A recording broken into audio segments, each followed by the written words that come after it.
Hello everyone, हमारी modern history चल रही थी और मॉडर्न हिस्ट्री में हमारा टॉपिक कंप्लीट हो चुका था भारत में यूरोपियन का आगमन। आज हम देखेंगे कि ब्रिटिश विजय के समय भारत की स्थिति कैसी थी। यानी कि अब हम बात किसकी करेंगे, अब हम बात करेंगे आपकी 18वीं शताब्दी की। अब हम आ चुके हैं मॉडर्न हिस्ट्री के मेन हिस्से पे, जहाँ से बहुत क्वेश्चंस आते हैं। तो देखिए, ब्रिटिश विजय के समय भारत की स्थिति क्या थी, यानी कि 18वीं शताब्दी में भारत की स्थिति क्या थी। तो सबसे पहले ही एक चीज़ आती है मुगल साम्राज्य का पतन। आई गेस मैं आपको ये लिख लिख के समझाऊं तो ज़्यादा अच्छा रहेगा, क्योंकि लिख के समझाने से क्या होता है, माइंड में ज़्यादा घुसता है। उसके बाद नोट्स तो हैं ही हमारे पास। तो देखिए, सबसे पहला ही रीज़न क्या आता है, इसमें आता है आपका, अभी मैं सिर्फ आपको थोड़ा सा हल्का फुल्का करवा रही हूँ ताकि आप लोगों का एक बार बेस बन जाए। मुगल साम्राज्य का पतन, सबसे पहला रीज़न ही ये बना। ब्रिटिश विजय के समय भारत की स्थिति का सबसे पहला रीज़न क्या था, मुगल साम्राज्य का पतन हो रहा था। ये पतन क्यों हो रहा था, क्योंकि हमने देखा था कि 1707 में औरंगजेब की मृत्यु हो गई। औरंगजेब की क्या हो गई भाई, मृत्यु। जब औरंगजेब की मृत्यु हो गई तो उसके बाद मुगल साम्राज्य क्या पड़ गया, कमज़ोर पड़ गया। इसकी मृत्यु के बाद क्या हुआ, आपके मुगल कमज़ोर पड़ गए, मुगल कमज़ोर हुए। बाद में मुगल शासक थे वो आपके अयोग्य सिद्ध हुए, प्रांतों के सूबेदार स्वतंत्र होने लगे। दूसरा रीज़न क्या बना, भारत का राजनीतिक विखंडन होने लगा। क्या हुआ, भारत का राजनीतिक विखंडन हुआ। राजनीतिक विखंडन कैसे हुआ, जैसे भारत कई छोटे छोटे राज्यों में बट गया। कई छोटे छोटे राज्यों में क्या हो गया था भाई, हमारा भारत बट चुका था। कई छोटे छोटे राज्यों में बट गया। कौन बट गया, भारत बट गया। किस छोटे छोटे राज्यों में, जैसे आपका बंगाल अलग बन गया, बंगाल अलग सूबा बन गया। उधर अवध ने खुद को स्वतंत्र घोषित कर दिया। जैसे आपका हैदराबाद के निजामों ने अलग अपना कर दिया था। आपके मराठा हो गए, आपके मैसूर वाले हो गए, सिख हो गए, ये शक्तियां अलग से उभर आई। और सभी राज्यों में क्या हो रहा था, आपसी संघर्ष चलता रहता था। थर्ड क्या रीजन था, राष्ट्रीय एकता का अभाव था। राष्ट्रीय एकता का अभाव हो गया था। कोई अखिल भारतीय शक्ति बची ही नहीं थी कि हम ये कह सके कि सेंट्रलाइजेशन पावर कोई बची हो। शासक अपने हितों के लिए विदेशी कंपनियों से हाथ मिला लेते थे। इसी फूट का लाभ, और इस फूट का लाभ किसने उठाया, इस फूट का लाभ अंग्रेजों ने उठाया।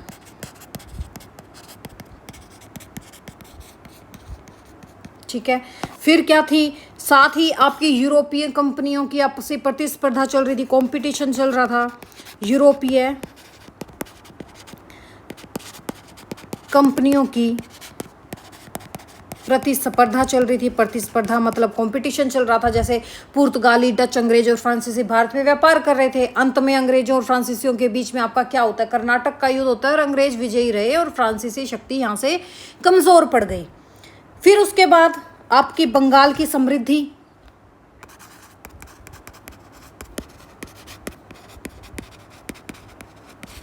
ठीक है।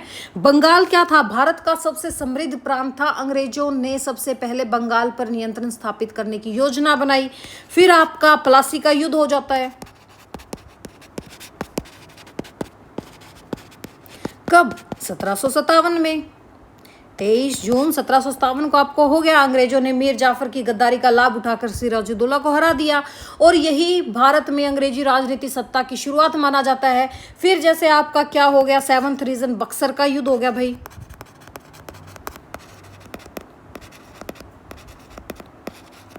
बक्सर का युद्ध कब हुआ था, 1764 में हुआ था। अंग्रेजों ने मीर कासिम, सिराजुद्दौला, शाह आलम द्वितीय इनकी संयुक्त सेना को हराया था। क्योंकि बक्सर का युद्ध और प्लासी का युद्ध हम लास्ट लेक्चर्स में कर चुके हैं, अच्छे से कंप्लीट डिटेल में कर चुके हैं। और 1765 में जो इलाहाबाद की संधि हुई, वहाँ से बंगाल, बिहार, उड़ीसा की दीवानी किसको मिल गई थी? अंग्रेजों को मिल गई थी। यहीं से अंग्रेज व्यापारियों ने शासक बन गए थे भाई, अंग्रेज व्यापारी। तो भारत की राजनीतिक विखंडन, आपसी फूट, मुगल साम्राज्य का पतन, क्षेत्रीय राज्यों की प्रतिस्पर्धा ने अंग्रेजों की विजय का क्या किया भाई? मार्ग प्रशस्त किया। अब देखो हम बात करते हैं हमारे फर्स्ट पॉइंट से, किससे भाई? मुगल साम्राज्य का पतन। किस रीजन से हुआ मुगल साम्राज्य का पतन?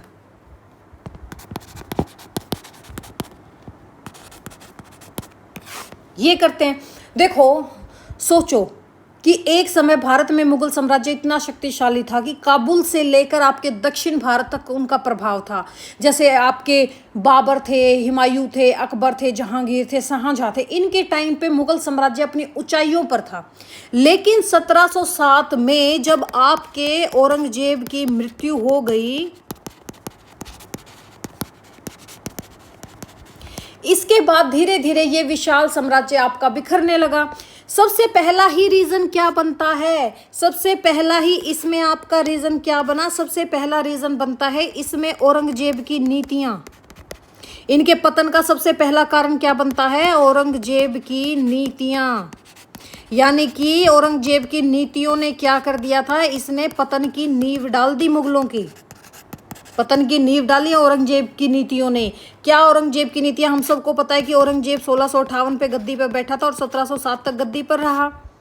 ये काफ़ी मेहनती शासक था, लेकिन अपनी नीतियां, इसकी कई ऐसी नीतियां थी जो साम्राज्य के लिए हानिकारक साबित हुई। उन नीतियों में आपका क्या क्या आ जाता है? जैसे ये लगातार लगभग 27 सालों तक इसने नॉर्थ इंडिया को छोड़ के, ये कहाँ चला गया? ये नॉर्थ इंडिया को छोड़कर दक्षिण भारत यानी कि दक्कन में युद्ध करता रहा 27 सालों तक।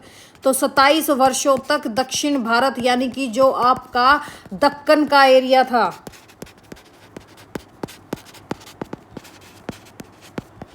युद्ध करता रहा। ये तो जब हम मुगल साम्राज्य करेंगे ना तो आपको मैं कंप्लीट बताऊंगी। अभी सिर्फ जो चीज़ चल रही है उस चीज़ पे फोकस करो।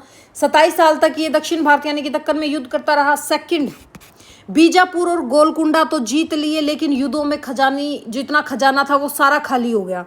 क्या था? बीजापुर और गोलकुंडा जीत लिए, जिसकी वजह से क्या हुआ? लेकिन युद्धों में खजाना खाली हो गया इनका।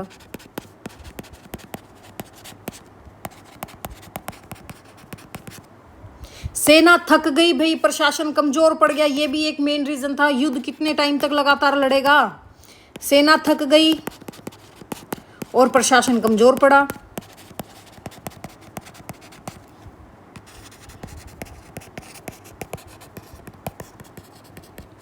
जजिया कर इसने दोबारा लगा दिया था भाई, जिस जजिया कर को हटा दिया था अकबर ने, जजिया कर दोबारा लगा दिया। कई मंदिर तुड़वाए, हिंदू इससे नाराज हो गए थे। कई मंदिर तुड़वाए, जिससे आपके राजपूत हो गए, मराठा हो गए, जिससे राजपूत, मराठा शक्ति और आपका जाट और सिख नाराज हो गए।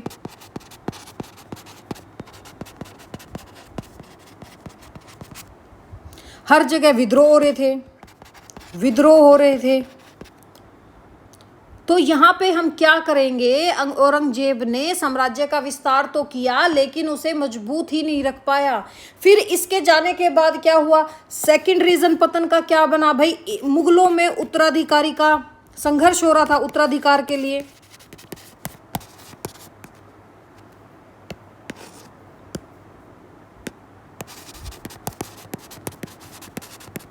उत्तराधिकार का संघर्ष हो रहा था। जब इसकी मृत्यु हो गई तो इसके बेटों में गद्दी के लिए युद्ध शुरू हुआ। और इस युद्ध में जब गृह युद्ध चल रहा था तो हम सबको पता है कि एक बहादुर शाह बुजुर्ग व्यक्ति जो इसका बेटा था बहादुर शाह प्रथम, ये अब गद्दी पर बैठा। ये किस तरह सम्राट बना? अगर स्टोरी नहीं पता है तो जिस टाइम हम मुगल करेंगे उस टाइम मैं आपको इसकी स्टोरी बताऊंगी, पर अभी यहीं करो। मुगल शाह प्रथम किसी तरह सम्राट बना। उसके बाद हर सम्राट गद्दी के लिए लड़ता रहा। किसी स्पष्ट उत्तराधिकार नियम के न होने से हर बार गृह युद्ध हो रहा था। इसका रिजल्ट क्या निकला भाई? सेना आपस में लड़ने लगी, खजाना और कमजोर हो गया, केंद्रीय सत्ता कमजोर पड़ गई। फिर इनके बाद क्या हो रहा था? कमजोर मुगल सम्राट बनते जा रहे थे। कमजोर मुगल सम्राट बने। जैसे हमने देखा कि औरंगजेब के बाद उस कोई शासक अकबर जैसा योग्य बना ही नहीं। जैसे इनके शासक फिर कौन बने 1707 के बाद? जैसे आपका बहादुर शाह प्रथम था, 1707 से 1712 तक रहा, 12-13 तक। फिर जैसे इसके बाद आपका जहांदार शाह आया। जहांदार शाह के बाद आपका फर्रुख शेर आया, जिसने तो मैग्ना कार्टा ही दे दिया था, एक फरमान जारी कर दिया था। फर्रुख शेर के बाद जैसे आपके मोहम्मद शाह रंगीला आया। मोहम्मद शाह रंगीला के बाद कौन था? अहमद शाह था। अहमद शाह के बाद कौन बना? आलमगीर द्वितीय बना। आलमगीर सेकंड के बाद आपका शाह आलम सेकंड बना। शाह आलम सेकंड के बाद भाई आपका अकबर द्वितीय आया। और अकबर द्वितीय के टाइम तो आपको भी पता है 1803 में कब्जा ही हो गया था। ब्रिटिश सरकार ने इनको लाल किले के अंदर ही पैक कर दिया था। और फिर उसके बाद आपका अंतिम लास्ट कौन आया? बहादुर शाह जफर। ठीक है, इनमें क्या थे? इनमें ये ज्यादातर अधिकांश विलासी थे, कमजोर थे और दरबारियों पर निर्भर रहते थे। फिर नेक्स्ट कारण क्या बना? नेक्स्ट मुगलों के पतन का काम बना आपके अमीरों और सरदारों की साजिशें हो रही थी।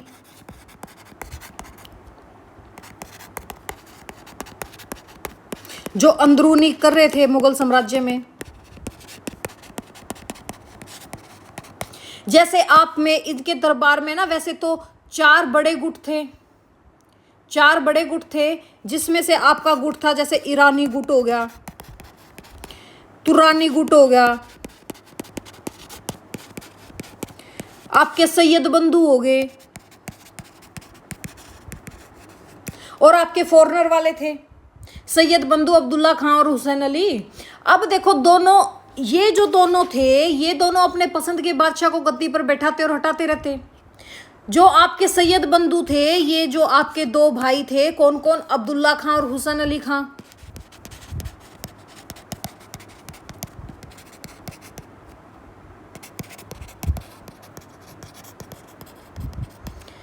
इन्होंने कई बादशाह बनाए और हटाए। इसी वजह से इन दोनों को क्या बोला जाता था? King makers. 5वां रीजन क्या बना मुगलों के पतन का? प्रांतीय राज्यों का स्वतंत्र होना।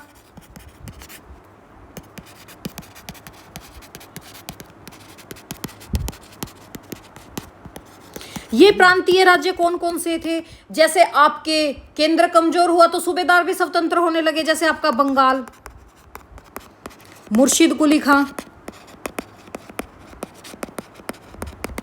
जैसे आपका अवध, सादत खां। जैसे आपका हैदराबाद, निजाम उल मुल्क था।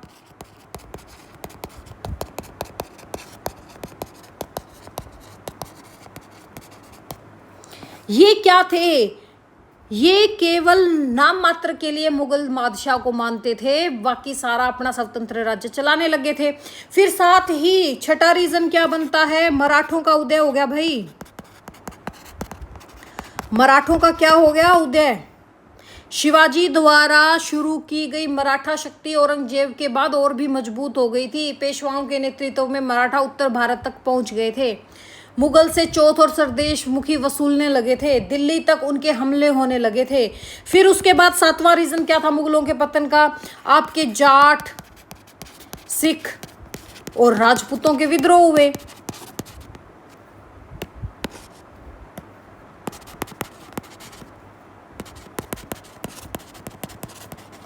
ये हुए। जैसे जाटों ने आपका भरतपुर मजबूत बनाया। सिखों में आपके गुरु गोविंद सिंह के बाद बंदा बहादुर ने मुगलों को चुनौती दी थी। गुरु गोविंद सिंह और बंदा बहादुर हो गए थे। राजपूतों में औरंगजेब की नीतियों से नाराज होकर कई बार विद्रोह हुए। फिर इसके बाद 8वां रीजन क्या बनता है मुगलों के पतन का? आर्थिक संकट आ गया इन पे। आर्थिक संकट आ गया, खजाना खाली हो गया, सैनिकों को वेतन देने में कठिनाई हुई, कर वसूली जो टैक्स था वो कम होने लगा, किसानों पर अत्यधिक कर लगाया गया, किसान भी विद्रोह करने लगे। आर्थिक संकट में किसानों ने भी विद्रोह किए। फिर 9वां रीजन क्या बनता है? नादिर शाह का आक्रमण हो गया भाई, साथ के साथ विदेशी शक्तियों का भी आक्रमण हो रहा था।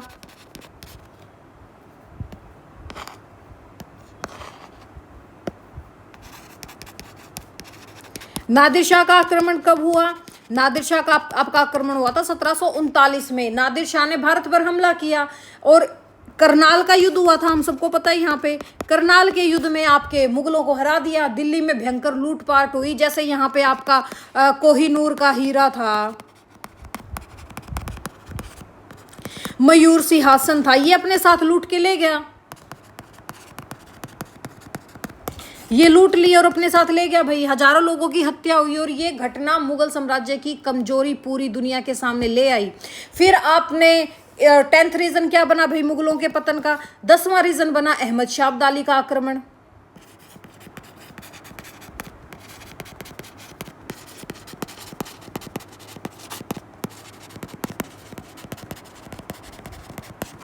ये हो गया अहमद शाह अब्दाली। इसने 1748 से लेकर 1767 तक कई भारत पर आक्रमण किए और इसने क्या कर लिया था? आपके पंजाब पर अधिकार किया। कंप्लीट डिटेल करेंगे, अभी तो सिर्फ हम थोड़ा सा ट्रेलर कर रहे हैं। जैसे फिर 1761 में आपका पानीपत 3rd वॉर हो गया। मराठों से लड़ा था ये अहमद शाह अब्दाली, जहां पे मराठे भी हार गए थे। भारत की राजनीतिक स्थिति और भी कमजोर हो गई। 11वां क्या रीजन बना? अंग्रेजों का लाभ उठाना।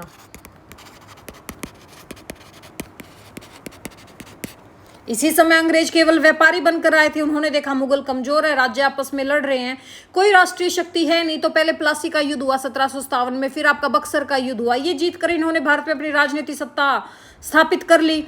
तो हम क्या कह सकते हैं कि मुगल साम्राज्य के पतन के मुख्य कारण क्या हैं? अगर अभी आपको ये कारण दोबारा समझ नहीं आए तो दोबारा देखो क्या क्या कारण थे। पहला कारण औरंगजेब की धार्मिक और दक्कन नीति। ये भी करवा दूं मैं, छोटा सा लिख लो। मुख्य कारण क्या रही है? तो मैंने आपको मेन रीजन बता दिए। अब मुख्य कारण क्या रहे दोबारा कर लो। क्या करने में बुराई है? कुछ क्वेश्चन याद होगा। पहला, औरंगजेब की धार्मिक और दक्कन नीति।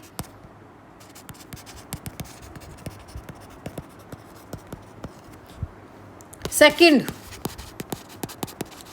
उत्तराधिकार युद्ध, कमजोर उत्तराधिकारी।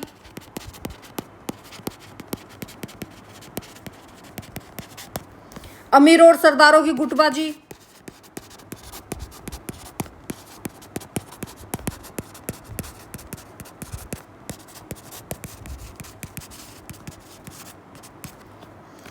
पांचवा कारण क्या था? अभी करवाया था, प्रांतीय राज्यों का स्वतंत्रता। प्रांतीय राज्यों का स्वतंत्र होना। मराठों, जाटों, सिखों और राजपूतों का उदय होना। आर्थिक संकट आना। मनसबदारी और जागीरदारी व्यवस्था पर संकट आनी।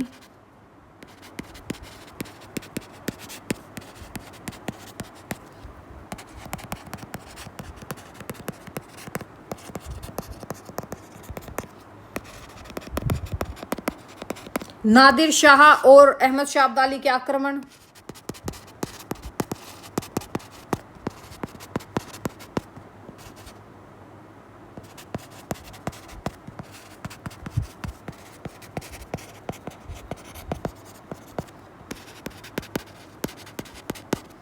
अंग्रेजों द्वारा भारतीय राजनीति की कमजोरी का लाभ उठाना,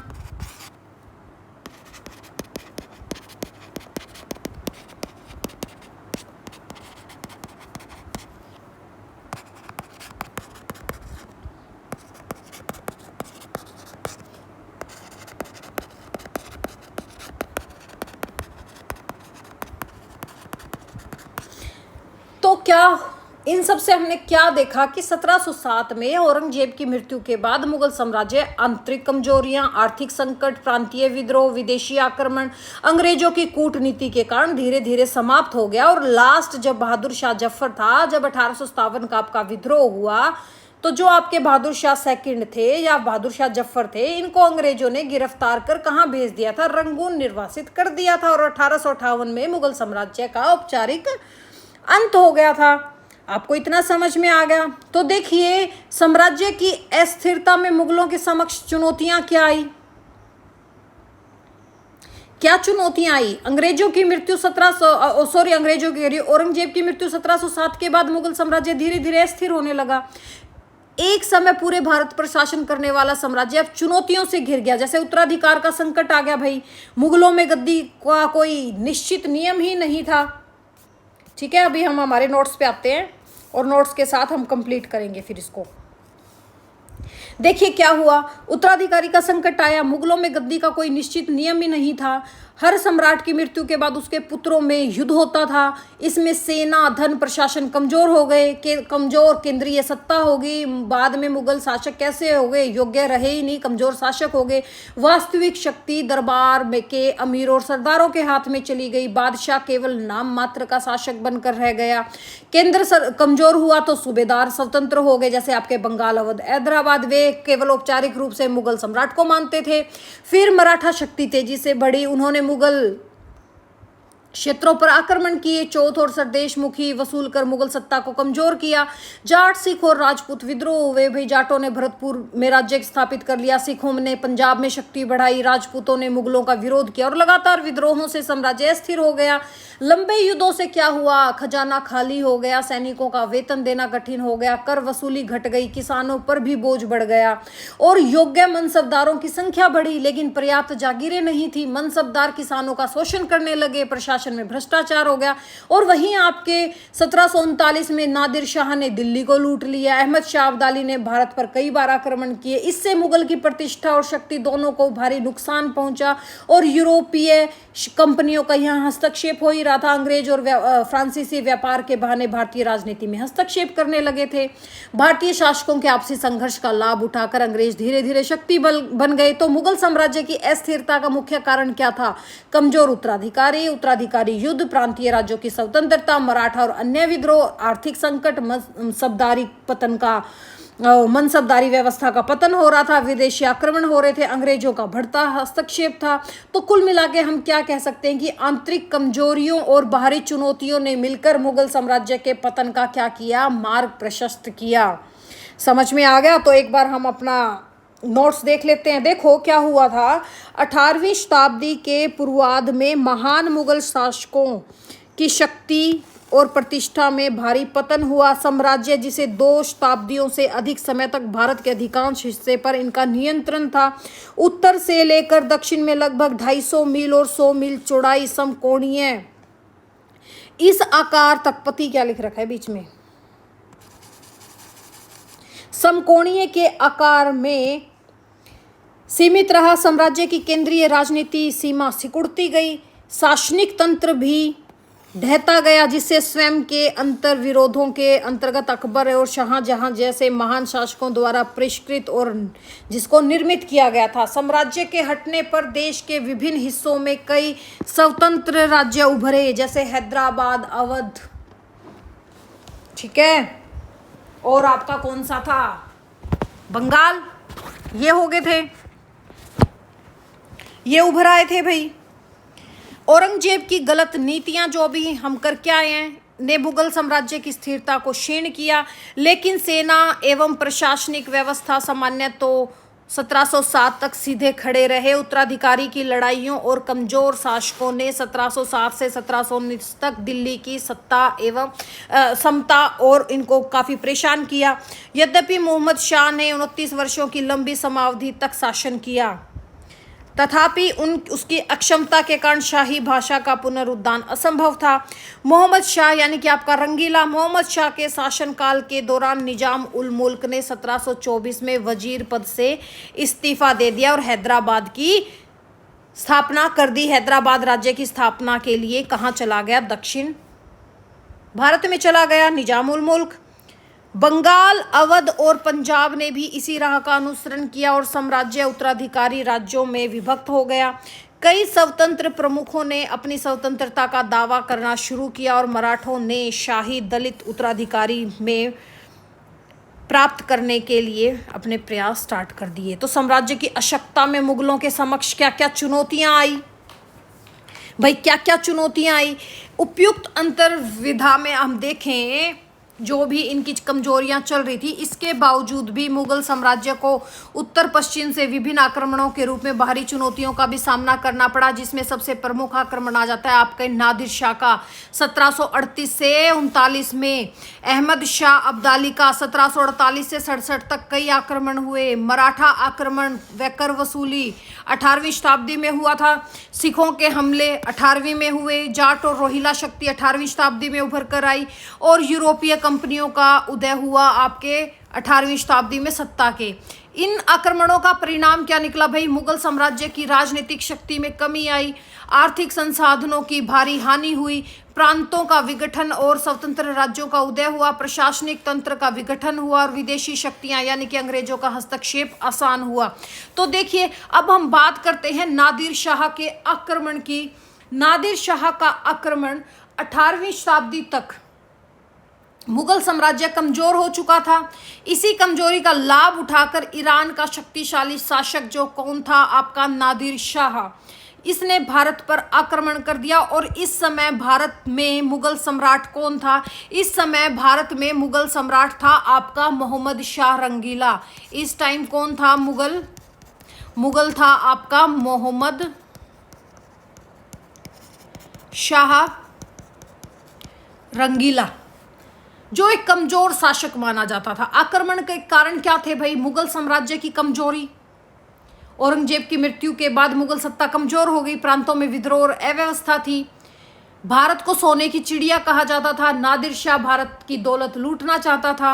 अफगान विद्रोही मुगल सीमा में शरण ले रहे थे। इस टाइम पे नादिर शाह ने उन्हें सौंपने को कहा, लेकिन मुगलों ने कोई प्रभावी कार्रवाई नहीं की। तो फिर क्या होता है? आपका करनाल का युद्ध होता है 24 फरवरी 1739 को। कहाँ होता है? हरियाणा के करनाल में होता है। मुगल सेना संख्या में अधिक थी, लेकिन नेतृत्व इनका कमजोर था। नादिर शाह की सेना अनुशासित और आधुनिक थी। परिणाम क्या हुआ? मुगल सेना की करारी हार हुई। मोहम्मद शाह ने आत्मसमर्पण कर दिया और नादिर शाह फिर दिल्ली की ओर बढ़ गया। और दिल्ली पहुंचने के बाद अफवाह फैली कि नादिर शाह की हत्या हो गई। कुछ लोगों ने फारसी सैनिकों पर हमला कर दिया। इससे बहुत ज़्यादा गुस्सा आ गया नादिर शाह को और नादिर शाह ने वहाँ पर मैसकेयर कर दिया, यानी कि कत्लेआम का आदेश दे दिया। हजारों नागरिक मारे गए। दिल्ली में भारी लूटपाट हुई। सोना चांदी हीरे जवाहरात और अपार धन लूट लिया गया। क्या क्या लूट कर लेके गया भाई? ये कोहिनूर हीरा लेके गया, अपार धन दौलत, कोहिनूर हीरा, मयूर सिंहासन, अपार रत्न और आभूषण, ये सब लूट कर कहाँ लेके गया? ये ईरान पहुँच गया। ये सब लूट के कहाँ पहुंच गया? ईरान पहुंच गया। आक्रमण के प्रभाव क्या पड़े भाई? मुगल साम्राज्य की प्रतिष्ठा समाप्त हो गई। पूरी दुनिया को पता चल गया कि मुगल साम्राज्य अब कमजोर हो चुका है। आर्थिक नुकसान हुआ। शाही खजाना लगभग खाली हो गया। प्रशासन और सेना कमजोर हो गई। प्रांतीय राज्यों का साहस बढ़ा, जैसे बंगाल, अवध, हैदराबाद आदि और अधिक स्वतंत्र हो गए। अंग्रेजों और अन्य यूरोपियन शक्तियों ने मुगलों की कमजोरी देख ली। आगे चलकर अंग्रेजों ने भारत में अपना राजनीतिक प्रभाव बढ़ाया। तो आक्रमण कब हुआ? 1739 में। सम्राट कौन था? मोहम्मद शाह रंगीला। निर्णायक युद्ध कहाँ हुआ? आपके करनाल का युद्ध। लूटी गई वस्तुएं कोहिनूर हीरा, मयूर सिंहासन। मुख्य प्रभाव क्या पड़ा? मुगल साम्राज्य की प्रतिष्ठा और आर्थिक शक्ति पर भारी आघात पहुंचा। समझ गए कि कैसे क्या हुआ था नादिर शाह का आक्रमण। तो देखिए नादिर शाह का आक्रमण कब होता है, 1738 और 39 में हुआ। ईरान का शासक था नादिर शाह, ठीक है, बहुत महत्वाकांक्षी और शक्तिशाली था। उसने भारत की समृद्धि की ख्याति सुन रखी थी और 1738 में वो कंधार पर अधिकार करके भारत में प्रवेश कर गया। कहाँ से? कंधार से आया और करनाल में युद्ध किया। 24 फरवरी 1939 को मुगल सेना पराजित होगी। तो फिर मार्च 1739 में नादिर शाह दिल्ली पहुंचा और इसने वहां पर नरसंहार करवाया। लूट का विवरण क्या है? अपार धन दौलत, कोहिनूर हीरा, मयूर सिंहासन, अपार रत्न आभूषण आदि लूटकर ईरान ले गया और इस आक्रमण से मुगल प्रतिष्ठा को गहरा आघात पहुंचा और खजाना यानी कि कोष भी खाली हो गया। नादिर शाह के आक्रमण के कारण क्या थे? भारत की अपार संपत्ति की लालसा, मुगल साम्राज्य की कमजोरी, कंधार पर अधिकार की इच्छा, ईरान की आंतरिक आर्थिक स्थिति। तो देखिए फिर बात आती है किसकी? आपके अहमद शाह अब्दाली के आक्रमण की। अब हम किसकी बात करते हैं? अहमद शाह अब्दाली। इसको अहमद शाह अब्दाली भी कहते हैं और इसको आप दुर्रानी, ये दुर्रानी वंश का संस्थापक था तो इसको दुर्रानी वंश भी बोल देते हैं, अहमद शाह दुर्रानी भी बोल देते हैं इसको। देखो क्या हुआ था, जब 1739 में नादिर शाह ने भारत पर आक्रमण किया और दिल्ली को लूट लिया तो कुछ वर्षों बाद 1947 में नादिर शाह की हत्या हो गई थी। सॉरी 1947 में क्या, 1747 में, 1747 में क्या हुआ था, मैं इस चीज़ को लिख देती हूँ, इस पॉइंट को यहीं। 1747 में किसी और पेन के साथ लिखते हैं। 1747 में नादिर शाह की मृत्यु हो गई थी।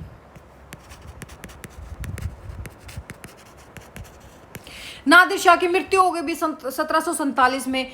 और नादिर शाह की सेना का एक सेनापति था जो था आपका अहमद खां अब्दाली। कौन था ये? कौन था ये? था आपका नादिर शाह का सेनापति। कौन था ये? ये था आपके, एक सेकंड रुको भाई, कहाँ चला गया?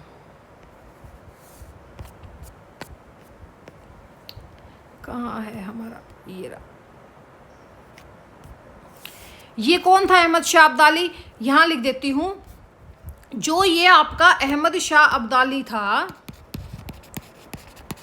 अहमद शाह अब्दाली आपके नादिर शाह का सेनापति था। इसने अफगान में दुरानी साम्राज्य की स्थापना की। दुरानी साम्राज्य की इसने क्या की? स्थापना की।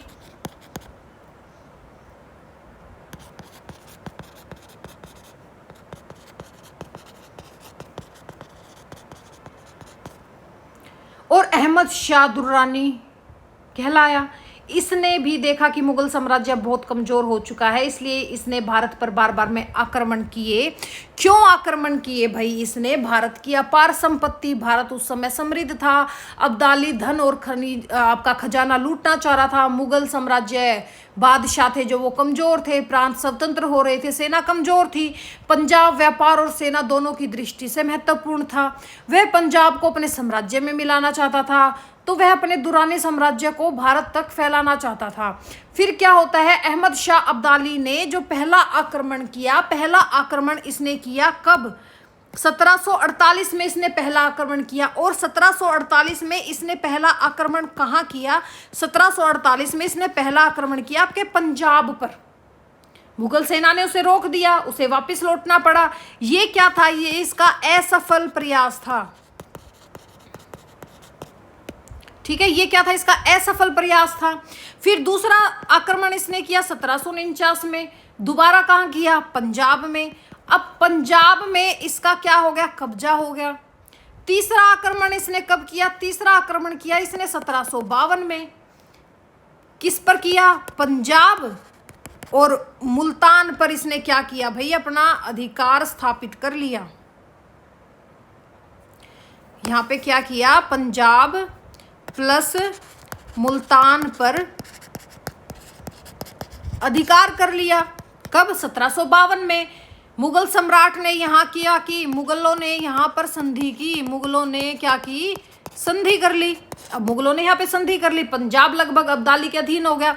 चौथा अटैक किसने किया आपके 1756-57 में, 1756-57 में इसने चौथा अटैक किया और ये सबसे प्रसिद्ध आक्रमणों से एक था। इसमें इसने दिल्ली पर ही कब्जा कर लिया, दिल्ली पर कब्जा कर लिया 1756-57 में। मथुरा और वृंदावन में भी भारी लूटपाट की।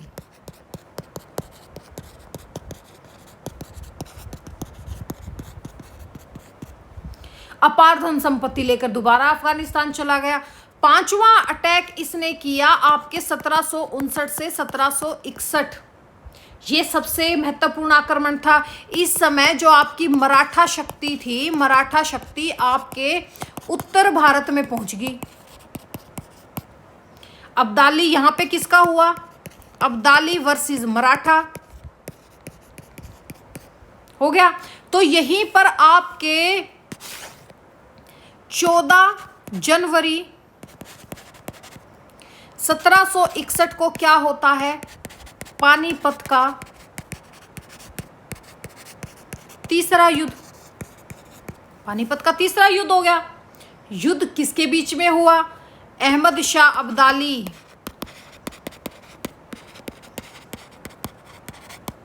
वर्सेस आपके मराठे। मराठा पक्ष में आपको पता है, ये अब जब हम कंप्लीट करेंगे तब मैं आपको बताऊंगी, सदाशिवराव भाऊ थे, जैसे विश्वास राव थे, इब्राहिम खान गाडी था,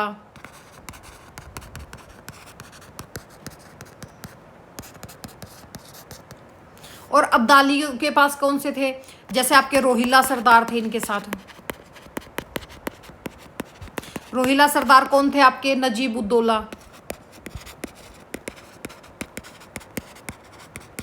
अवध के नवाब थे, अवध के नवाब थे आपके सुजाउद्दौला। इसने अब्दाली का साथ दिया। यहां पे मराठों की हार के कारण क्या बने, उत्तर भारत में कई शासकों का सहयोग नहीं मिला, भोजन और आपूर्ति की कमी थी, लंबी दूरी से सेना आई थी और दालू की जो युद्ध नीति थी वो भी अधिक प्रभावी थी और सहयोगियों का मजबूत साथ था। परिणाम क्या निकला, मराठों की भारी हार हुई, हजारों सैनिक मारे गए, मराठा शक्ति को बड़ा झटका लगा, मुगल साम्राज्य मजबूत नहीं हुआ और उत्तर भारत में कुछ समय के लिए शक्ति शून्य बन गया। बाद में अंग्रेजों ने इसी स्थिति का लाभ उठाया और 1762 से लेकर 1767 के बीच अब्दाली ने पंजाब क्षेत्रों में फिर हस्तक्षेप किया, विशेषकर सिखों के विरुद्ध। लेकिन सिख शक्ति लगातार बढ़ती रही थी और अहमद शाह अब्दाली के आक्रमणों का क्या प्रभाव पड़ा भाई, मुगल साम्राज्य और कमजोर हो गया, पंजाब में अस्थिरता बढ़ी, मराठा शक्ति को गहरा आघात लगा, सिख शक्ति धीरे धीरे उभरने लगी, अंग्रेजों के विस्तार का मार्ग आसान हो गया। तो समझ में आ गया, ये था। तो नादिर शाह ने मुगलों की कमर तोड़ी, जबकि अहमद शाह अब्दाली ने मराठों की शक्ति को बड़ा झटका दिया। इन दोनों घटनाओं ने मिलकर भारत में अंग्रेजों का प्रभुत्व का रास्ता अधिक आसान कर दिया। तो समझ में आ गया। तो चलो एक बार हम नोट्स भी कर लेते हैं। तो देखिए क्या था, अहमद शाह अब्दाली जो दुरानी वंश का संस्थापक था, इसने भारत में कुल 17 आक्रमण किए। उसके प्रमुख आक्रमण थे 1748 पंजाब, 50 पंजाब, 52 मुल्तान, 56-57 आपका दिल्ली हो गया, 59 हो गया, 61 हो गया, 64 हो गया, 67 हो गया। इनके उसका मुख्य उद्देश्य था धन लूटना, पंजाब पर अधिकार करना और मुगल साम्राज्य को कमजोर करना था। 1761 में तृतीय पानीपत का युद्ध होता है। अहमद शाह अब्दाली और मराठों के बीच में सदाशिवराव भाऊ उसका नेतृत्व कर रहे थे। मराठों की पराजय हुई और उत्तर भारत में फिर से मुगल यानी कि अब्दाली प्रभाव स्थापित हो गया और इन आक्रमणों से पंजाब, दिल्ली, उत्तर भारत की स्थिति अत्यंत अस्थिर हो गई। निष्कर्ष क्या निकलता है भी, 18वीं शताब्दी के पूर्वार्ध तक आते आते मुगल साम्राज्य नाम मात्र रह गया और भारत अनेक स्वतंत्र शक्तियों में बंट चुका था। इन परिस्थितियों का लाभ उठाकर अंग्रेजों का भारत में प्रभाव तेजी से बढ़ा। तो अहमद शाह अब्दाली का क्या था, 1748, 1750, 52, 56, 57, 59, 61, 64 और 67। तो चलो मिलते हैं अब इसके साथ ही हम नेक्स्ट लेक्चर में, और नेक्स्ट लेक्चर में भी हमारा यही चलेगा, ठीक है, आगे का पार्ट, क्योंकि लेक्चर काफ़ी लंबा हो जाएगा। इतना लंबा मुझसे नहीं पढ़ाया जाता भाई, मुझसे भी नहीं पढ़ाया जाएगा, आपसे भी नहीं पढ़ा जाएगा। तो चलो मिलते हैं नेक्स्ट में। Thank you, have a nice